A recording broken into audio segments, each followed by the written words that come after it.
E seguindo na pegada de ataques em aplicações web, a gente não pode deixar de mencionar a OASP Top 10, né? Que é basicamente um projeto desenvolvido pela própria OASP, né? Para mapear ali as principais vulnerabilidades em aplicações web, né? Não são apenas essas vulnerabilidades que existem em aplicações web, mas são ali as mais comuns, né? Que são identificadas, então são vários pesquisadores fazendo isso. Se eu não me engano, é a cada 2, 3 anos que eles se reúnem, né, para fazer essa pesquisa, coletar essas informações e fazer ali um top 10 das 10 vulnerabilidades mais comuns em aplicações web, né? A última atualização que foi feita foi em 2021, tá? Então deve estar próximo aí da próxima atualização desse top 10, mas vamos passar aqui brevemente, né, pelas, pelas top 10 vulnerabilidades, só para a gente entender um pouco por alto. Se você quiser se aprofundar mais nesse tema, é interessante você pegar esse link que eu vou deixar nas nossas referências e ler ali o que é cada vulnerabilidade, como funciona. É, essa documentação que a própria WASP faz, ela é bem rica, que ela indica ali como é que a vulnerabilidade é explorada e como também corrigi-la, né? Então é bem interessante, é mais ou menos na pegada que a gente está fazendo aqui, né? Mas ele mostra ali de formas práticas, com alguns exemplos, como a vulnerabilidade acontece e como mitigar ela, né? É bem interessante. Então vamos lá, né? O que a gente vai falar agora são ataques de injeção. A gente vai falar um pouco de SQL Injection e a gente vai mostrar também a funcionalidade de XSS, tá? E essa vulnerabilidade de injeção, ela tá aqui como o A3 do top 10 das vulnerabilidades listadas aqui no ASP. Antigamente, né? Então, tipo, em 2017 para frente, a vulnerabilidade de injeção de código em aplicação, ela era a que mais acontecia, né? Hoje, ela ainda é vista muito em aplicações, mas as vulnerabilidades que passaram à frente, né, que é a quebra de controle de acesso, que é quando ali um atacante ou um usuário mal intencionado consegue acessar informações de, de outros usuários, né, que não seja a própria informação dele, então tá ali a quebra de controle de acesso, né? Então, imagina que você logou no aplicativo e você consegue ver as suas informações e se você enumerar ou colocar mais alguma coisa ali, mexer um pouco mais, você consegue ver informações de outros usuários, né? Então essa é a questão da quebra do controle de acesso. E passando um pouco por cada uma aqui, né? Tem a falha de criptografia, a, a falha de injeção, né? Que é quando a aplicação ela não sanitiza os dados que o usuário passa para ela. Insecure Design, Security Misconfiguration, né? Então é quando tem as configurações ali e o desenvolvedor ou o sysadmin configurou de forma incorreta. Então é Security Misconfiguration. Vulnerabilidades em componentes, então manter componentes é, desatualizados, né? Sem aplicar os patches. Falha na identificação de autenticações falhas. Falha na integridade do software. Isso se aplica mais na parte de pipelines ali, na parte de CI/CD. E o que é bastante interessante também aqui, que nos ajuda no dia a dia, a gente que é engenheiro de detecção, que a gente precisa, né, dos security logins e do monitoramento de falhas. Então, ainda é uma coisa que acontece bastante, que é principalmente quando existe desenvolvimento interno em alguma empresa, os desenvolvedores não se preocuparem com a questão dos logs. Então, se tem uma autenticação de usuário ali, tem que existir os logs, né? De, por exemplo, da onde essa autenticação veio, se foi com falha, se foi com sucesso, né? Se um usuário ele acessa um recurso, esse recurso tem que ser logado, se ele leu um recurso, se ele criou um recurso, se ele atualizou um recurso, né? E isso é uma briga muito constante dentro de qualquer empresa com os desenvolvedores e o pessoal de segurança, né? Que pede para seguir um framework, alguma coisa ali, para gerar esses logs e ter a visibilidade, né? E por último aqui, o Server-Side Request Forger. Ok, né? Vamos para a prática, né? Só para dar um exemplo, vamos abrir aqui o Inject. Então, esse aqui é um overview de como é que o OASP ele descreve ali as vulnerabilidades. Então, ele dá um pequeno overview, ele dá uma descrição da vulnerabilidade, né? Ele mostra que como prevenir, então ele dá alguns exemplos de como prevenir. E aqui embaixo, que é o interessante, ele dá alguns exemplos, né? De como o ataque é realizado. Então ele mostra aqui algumas injeções mais voltadas para SQL, Injection, mas não existe só vulnerabilidade em SQL Injection, né? A vulnerabilidade de injeção pode ser qualquer tipo de injeção, como o XSS é um tipo de injeção e não é SQL, né? Outro tipo de injeção é uma injeção de comandos, então você tem um painel onde você consegue colocar alguns comandos e você consegue manipular aquilo para acessar o sistema operacional. Também é um exemplo de vulnerabilidade de injeção, né? Mas ok, aqui era para dar um overview. Eu fortemente recomendo, principalmente para quem trabalha em empresa que tem desenvolvimento interno, né? Para dar uma olhada aqui nas top 10 vulnerabilidades e ver como é que está a questão da sua empresa internamente, né? E é interessante para você conhecer, né? E saber como lidar em algumas determinadas circunstâncias que você estiver falando ali com algum desenvolvedor. Beleza? Então vamos partir aqui para a prática. Vamos abrir aqui o nosso SSH. Deixa eu abrir aqui novamente a nossa máquina Ubuntu Server. Logar aqui no Ubuntu. Ok, estamos nela. Para mostrar aqui um pouco na prática, então, sudo -s aqui. Na prática, como essa vulnerabilidade acontece, vamos executar esse comandinho aqui. E a gente vai, na verdade, baixar uma aplicação que foi desenvolvida aqui pela gente da SecDay. Uma aplicação propositalmente vulnerável. Tá? Então, vamos dar um clone aqui no GitHub da SecDay. E vamos abrir essa WebView aqui. Se a gente dá um ls, quando a gente fez o git clone, a gente teve essa página aqui. Então, vamos entrar aqui em WebView. Se a gente mandar um ls, tem os requisitos aqui de instalação para a aplicação funcionar, né? Então, é basicamente uma aplicação que roda em Flash. Então, a gente pode mandar um Python 3. Na verdade, é um pip 3 install -r requirement. Se a gente mandar aqui, a gente não tem o pip instalado ainda, que é basicamente a aplicação que controla ali as bibliotecas do Python, né? Então a gente consegue instalar e desinstalar bibliotecas com pip. Então vamos instalar aqui o pip, executando o apt install python pip -y para concordar diretamente e manda um enter aqui. Beleza, está finalizando a instalação.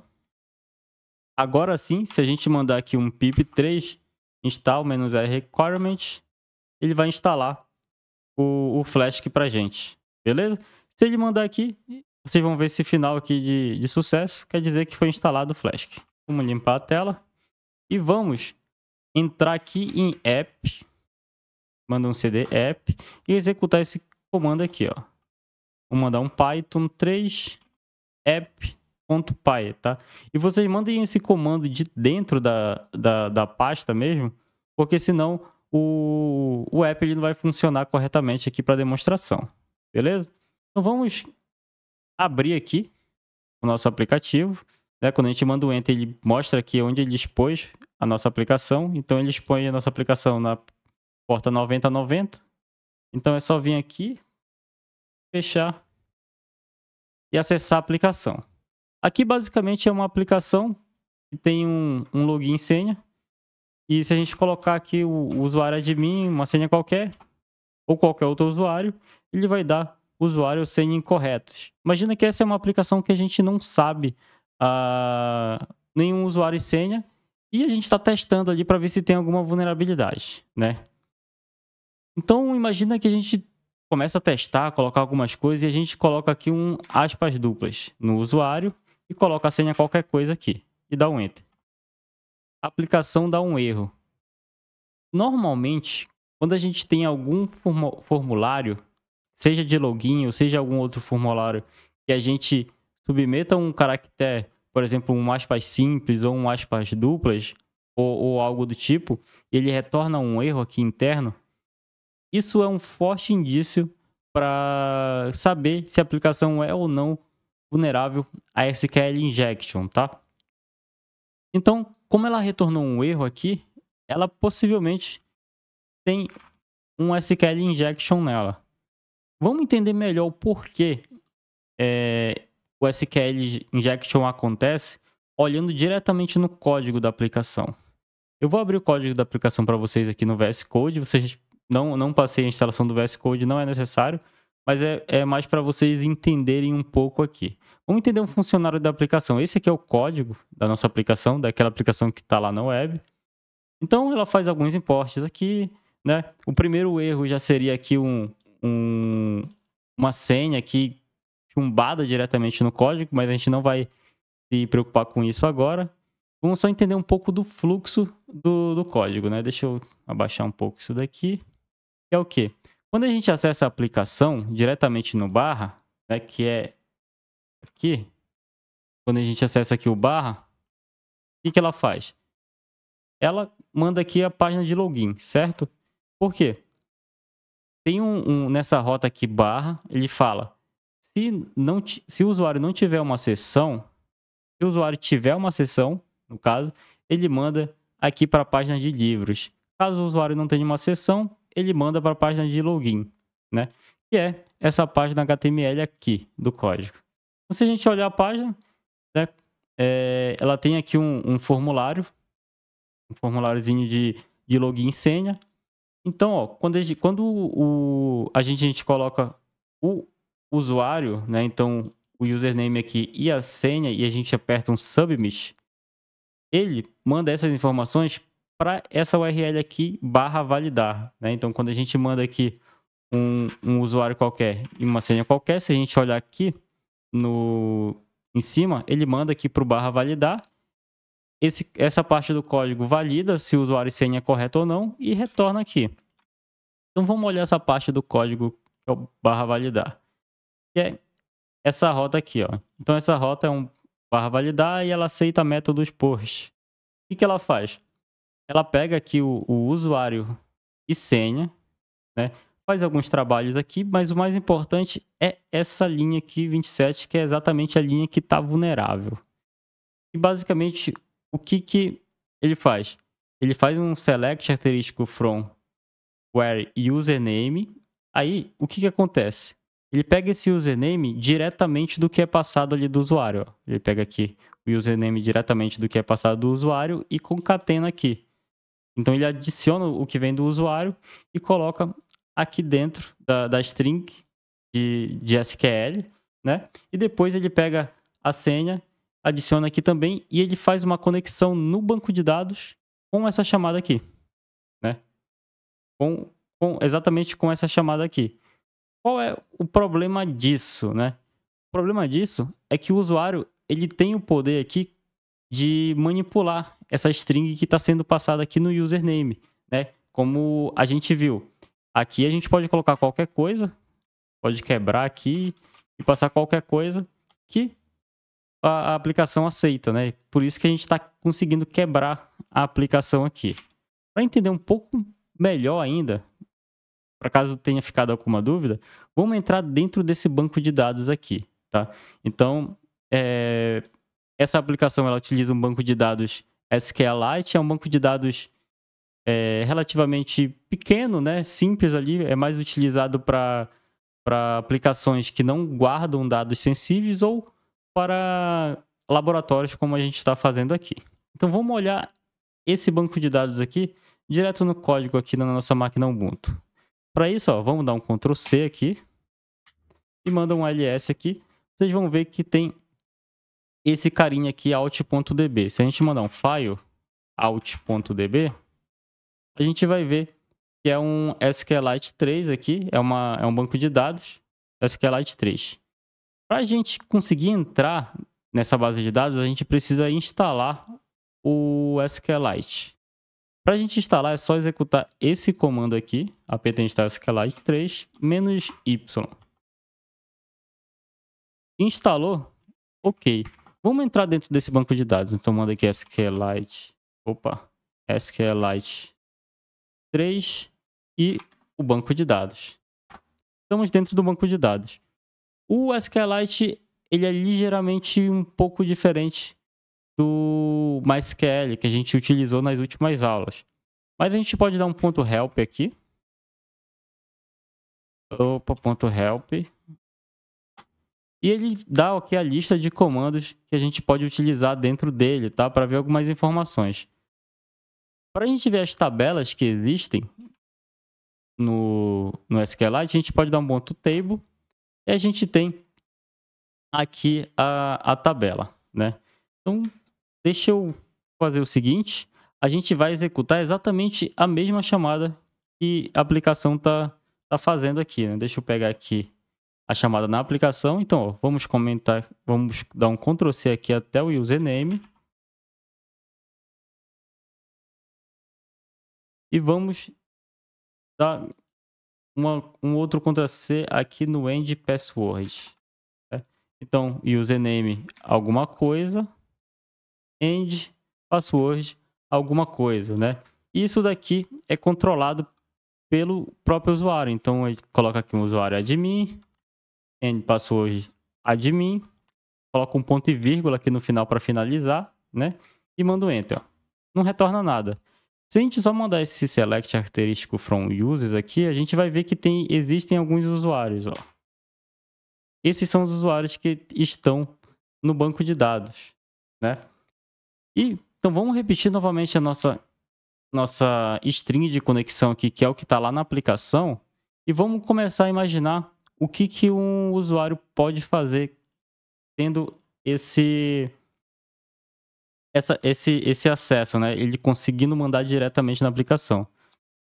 Vamos simular exatamente o que a gente está fazendo lá na aplicação. O que foi que a gente fez? A gente passou um aspas aqui no username e colocou qualquer coisa aqui no password.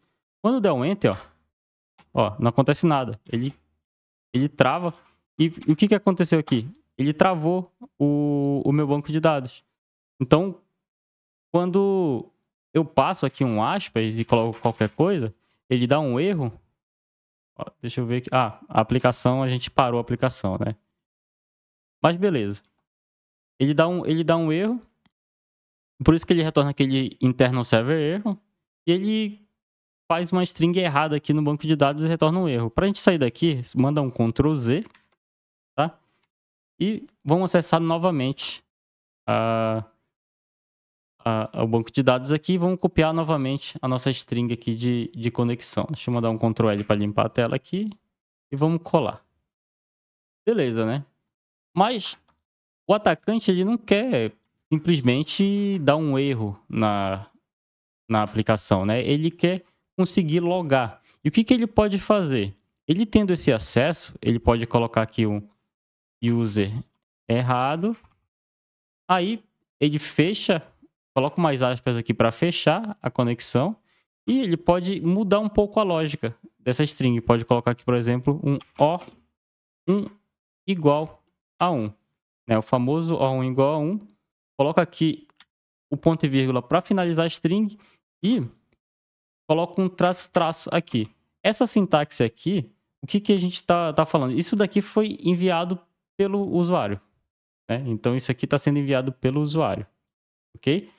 E o que é essa sintaxe? Ele coloca aqui, se o username for errado, ou 1 igual a 1. 1 igual a 1 sempre vai ser verdade. Então, o banco de dados ele vai retornar alguma coisa. Aqui a gente está finalizando a string E esses traço aqui significa comentário. Então ele está comentando todo esse resto aqui, né? Então se o atacante ele consegue fazer isso e colocar aqui uma senha errada, olha o que acontece quando a gente mandar um enter. Retorna todos os usuários. Então isso aqui está quebrando a lógica da aplicação, né? E está deixando a aplicação vulnerável à injeção de SQL.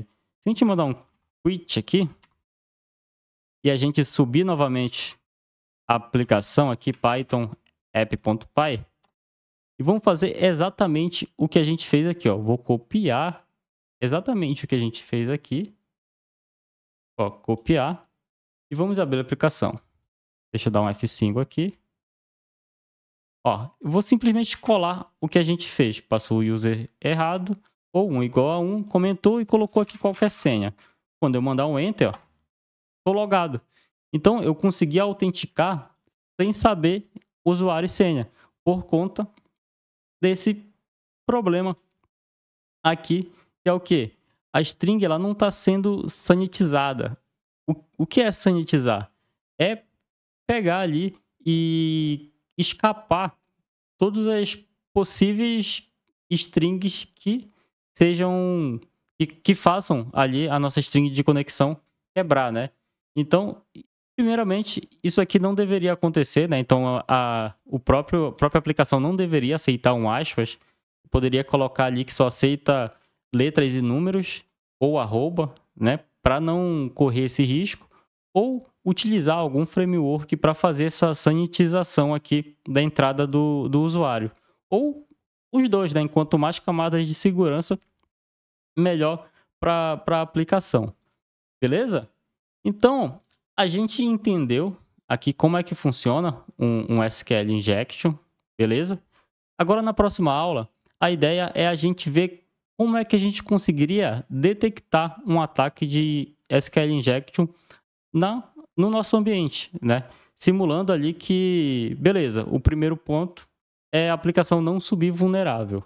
Mas se ela subir vulnerável, e como é que eu consigo proteger, como é que eu consigo detectar isso? É isso que a gente vai ver na próxima aula.